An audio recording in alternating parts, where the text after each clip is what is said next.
Hello everyone, welcome back to my channel, and today I'll be going over my own custom Mcfarlane Grim Knight.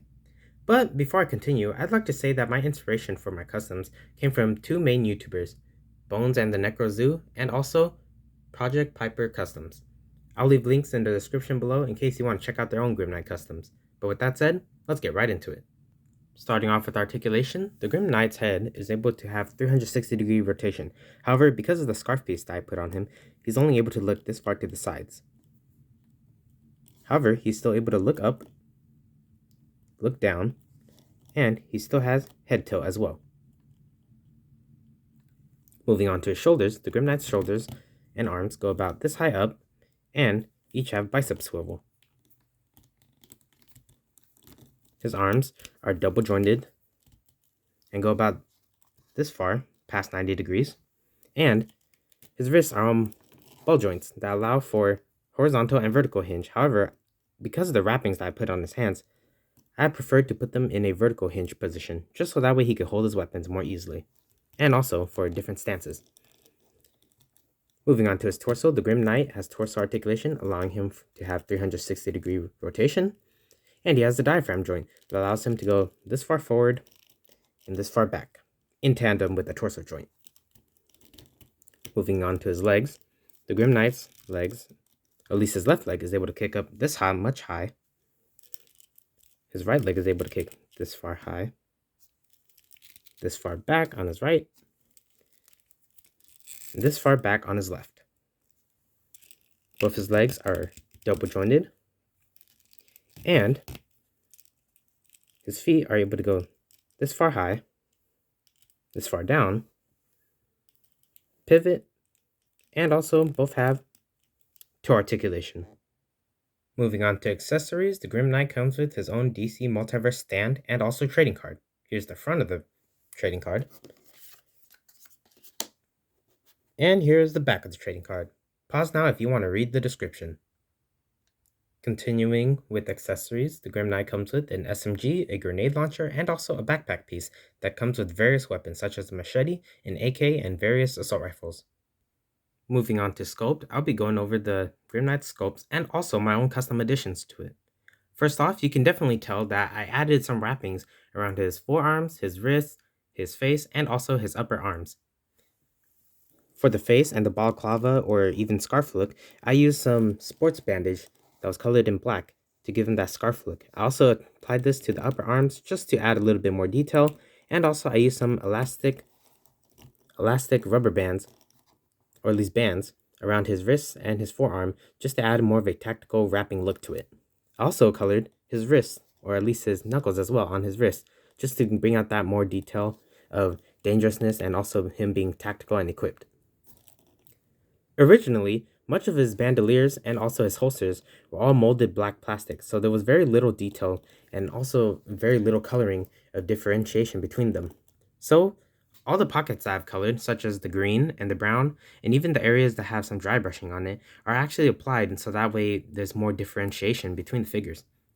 As you could tell, definitely, on the pockets, especially for brown and green, you can definitely tell that I added a gold coloring to the green pockets compared to the brown pockets that have more of a silver coloring, just so that way there was more differentiation between them. You can also tell that he even has 4 pistols, 2 holstered on his upper bandolier and 2 on his lower bandoliers, or at least his holsters. And you could tell that I colored them a silver gunmetal just to bring them out a little bit more and add some differentiation. And while the top ones actually have brown handles, I actually gave these lower ones black handles instead, just to add a little bit of difference. Moving on, you can actually see that his bat symbol is actually a much brighter silver than it originally was. Originally, it was a very dull gray. It was a very plasticky look, and it didn't look very good. However, I took inspiration from Project Piper Customs, and I added some damage onto his bat symbol, including some scratches and bullet holes.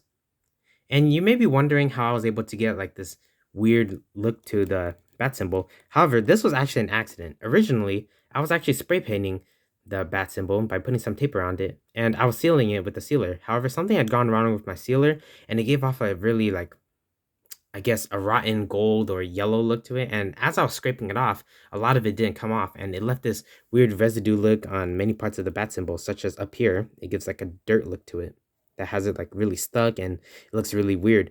However, over time, I actually grew to really like it because it looks like the Grim Knight doesn't clean his armor very much, or at least the chest plate, due to the fact that he's always so busy fighting criminals or doing his own thing and serving his own justice. Taking a look at the buckles, you can see that I added some silver dry brushing and silver detailing onto the dents and details onto the buckles, as they have some scratching on them. You can even also see this in the back, as the Grim Knight has kind of like these weird armor platings on his bandoliers and straps that I'm not sure if they're supposed to be like magazine holders or if they're just supposed to be maybe like armor, but since they had some damage on them, I did some silver dry brushing just to bring out more of the detail. Strangely, he also has the same thing on his right shoulder here as well, and I think this looks really good. I added some silver dry brushing to it, and it really brings out the detail in it. But let's take a quick look at his back. You can see that I continued the trend of coloring some pockets for him, so that way there's more color differentiation, but also that he has some sniper bullets on his bandoliers as well. I colored those a gold color just to bring them out a little bit more, and also I added some separation by making these right here, these items, which I believe might just be armor, or maybe they might even be ammunition boxes or ammunition straps. A more of a gunmetal and silver mix, just so that way there was a little bit of differentiation between a very bright silver and also the dark gunmetal. Moving on to his legs, I colored in the buckles that were on his straps here. As you can see, he has straps here as well, and I colored them a little bit of a black just so that they would stand out a little bit more on the figure. And he even comes with a knife here, in which I colored the handle gray and applied some green onto the leather piece that's holding the knife right here, and also some of the wiring, or at least the strings that were put onto his knife holster. I also colored the pocket here, also brown as well. Moving on to his knee pads, I colored the Grim Knight's knee pads a bright silver on the bat symbols. However, I left most of the other stuff on his knee pad the same, just because I think that the color separation on his knee pads were actually fairly decent. I also colored in the buckles on the side of his knee pads as well, as you can see here on this side, the inner legs, and also this side as well.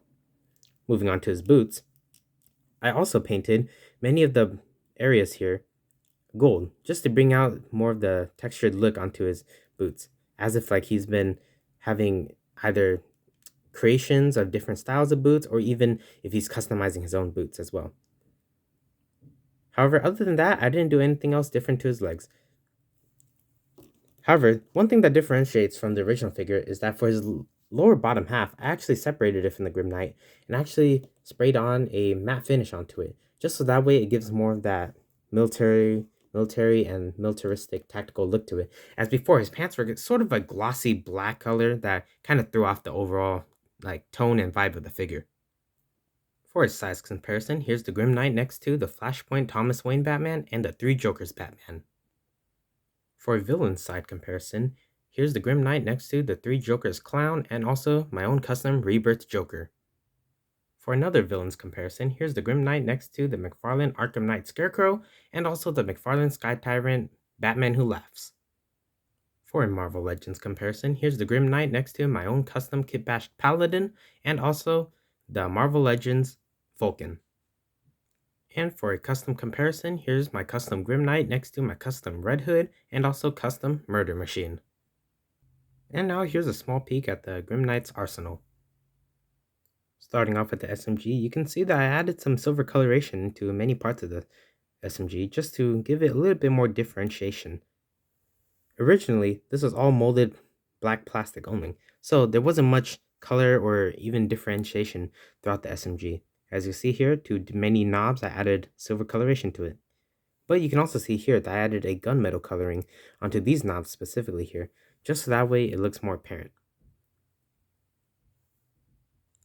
Moving on to his grenade launcher, you can see that I also did the same thing with the SMG to the grenade launcher, as I added a lot of silver coloration onto different parts of the grenade launcher to add more detail. This includes the buttons and knobs on this weapon, just so that way it would bring it out a lot more. I also added some silver onto the cylinder of the weapon, just so that way there was some separation. I also added this to the scope of the weapon as well as the rim of the weapon. In addition, I also drilled a hole in here into the barrel of the weapon, just so that way it could actually pour a blast effect. This blast effect is a Marvel Legends blast effect. I'm not sure from what figure, but I would say that this blast effect actually looks really good on this weapon. And lastly, here's the Grim Knight's arsenal with his backpack. You can see here that he has various weapons on here, including various ARs and also even a machete. You can see that on many parts of the weapons, specifically the AK, I added some brown onto the handle, the stock, and also the foregrip, just so that way there's some differentiation between it. Including that it also adds to more of the wooden scheme of an AK anyways. Also added some green straps, or at least green paint to the straps here to add some more differentiation, and red onto the bottom of the magazines. Also added some silver dry brushing onto the barrel and also the sight here as well. I also painted the straps on the entire backpack as well, including the buckles, just so that way there was more differentiation between them. And also, I made these buckles and also the leather belts a much darker brown, just so that way there was more separation and it wouldn't get confused with many other parts of it.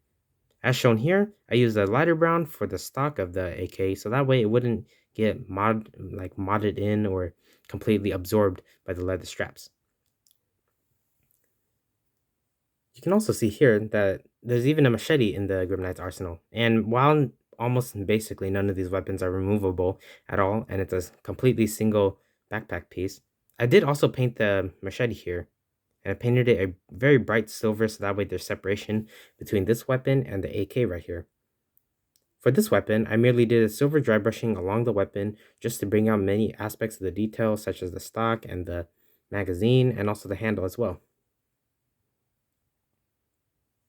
You can also see on these weapons right here, I painted many segments black as well as gray in order to add some more separation within this weapon.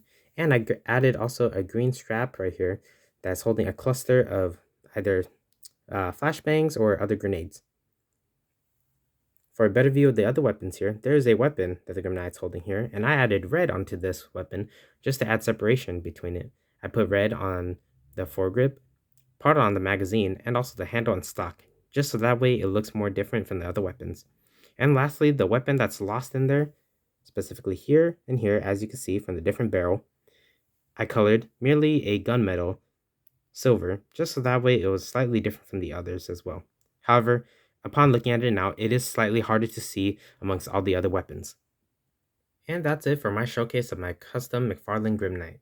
I had a lot of fun painting this figure. I also had a lot of fun posing him around, coming up with other ideas, and even integrating the ideas from Bones and the Necro Zoo, and also Project Piper Customs. Again, I'll leave a link in the description below in case you want to check out their customs.